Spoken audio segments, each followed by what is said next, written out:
This is Pattaya, a town, beach town, about an hour and 15 minutes south of capital city of Bangkok.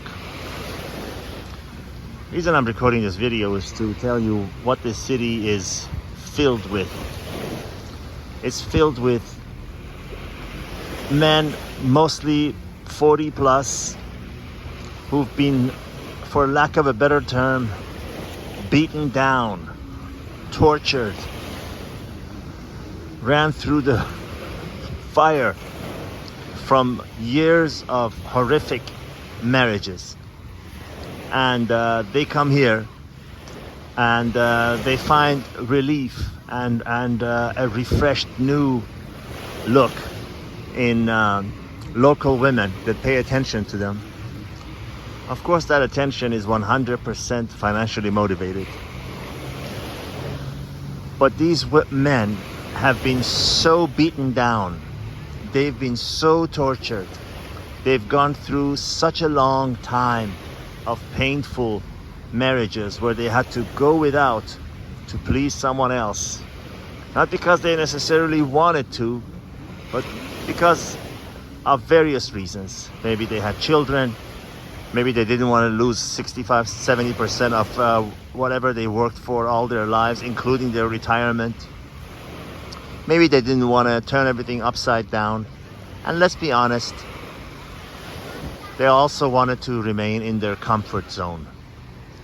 One of the most dangerous places for any human being to be in life is in their comfort zone. I saw a drawing one time, a diagram. There was a circle, and inside was labeled comfort zone, and outside of that was an arrow pointing to the outside of that circle, and it said everything else adventurous and beautiful in life. And that is 100% true.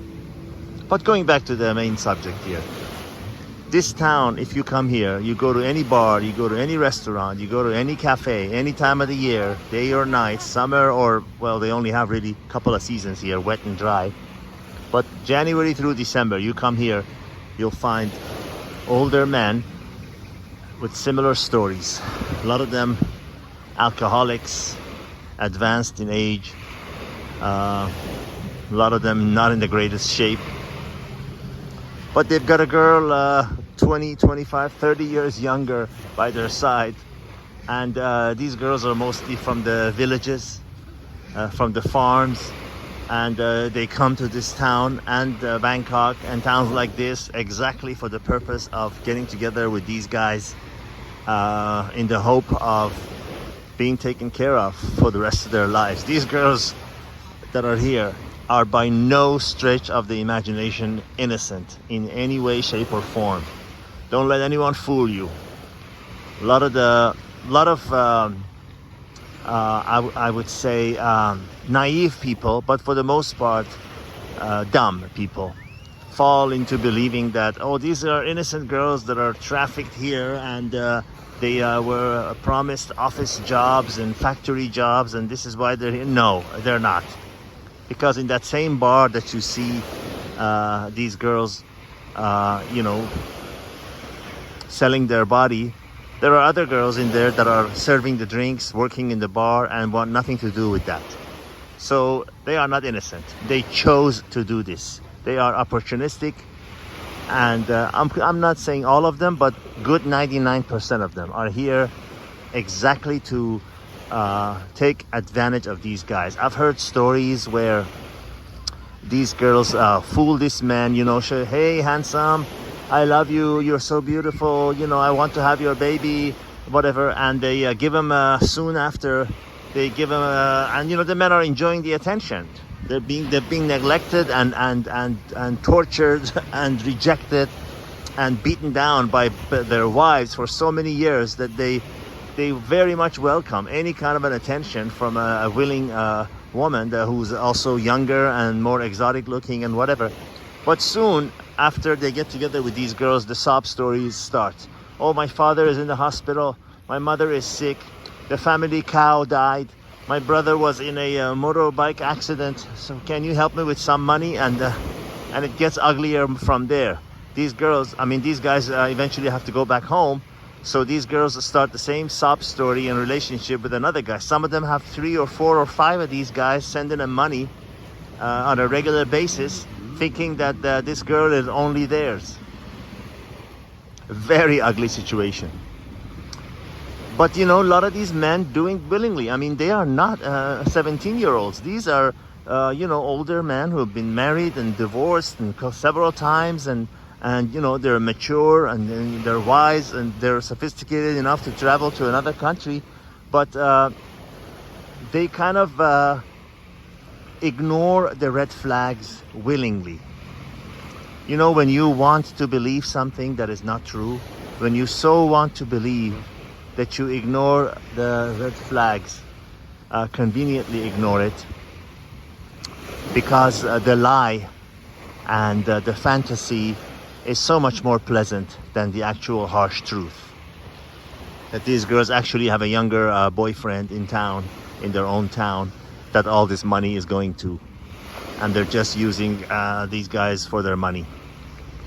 It's much easier to earn, you know, 10 times what you would make in a factory for a month's work in one day. And once a girl gets a taste of that, she'll never go back to the factory work, would you? So this ties into the general theme of my videos about marriages that are nothing but a house of torture. Men that are rejected, beaten down, unhappy, in dead marriages that seem to be only there to please her, to get her what she wants, to go and live where she's close to her family, to pay for the things that she wants, to go to the places that she wants to go. It's like an existence for her, and one day they just forego everything. They just say the heck with it. You know, I'm gonna lose. I'm willing to lose whatever it is that I'm losing and gain the one thing that's worth most in this world, my freedom. And nothing is worth more than that.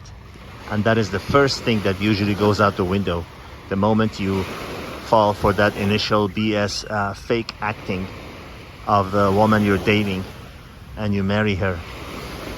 And all of those fantasy stories come crashing down, and the reality uglies its head. Don't mean to be negative, just being realistic. And this doesn't describe all marriages, but most certainly I'd say over 85 to 90%. All the best. Signing off from the city of Pattaya, Jomtien actually, Jomtien beach, about 3-4 kilometers from Pattaya, in the country of Thailand. All the best.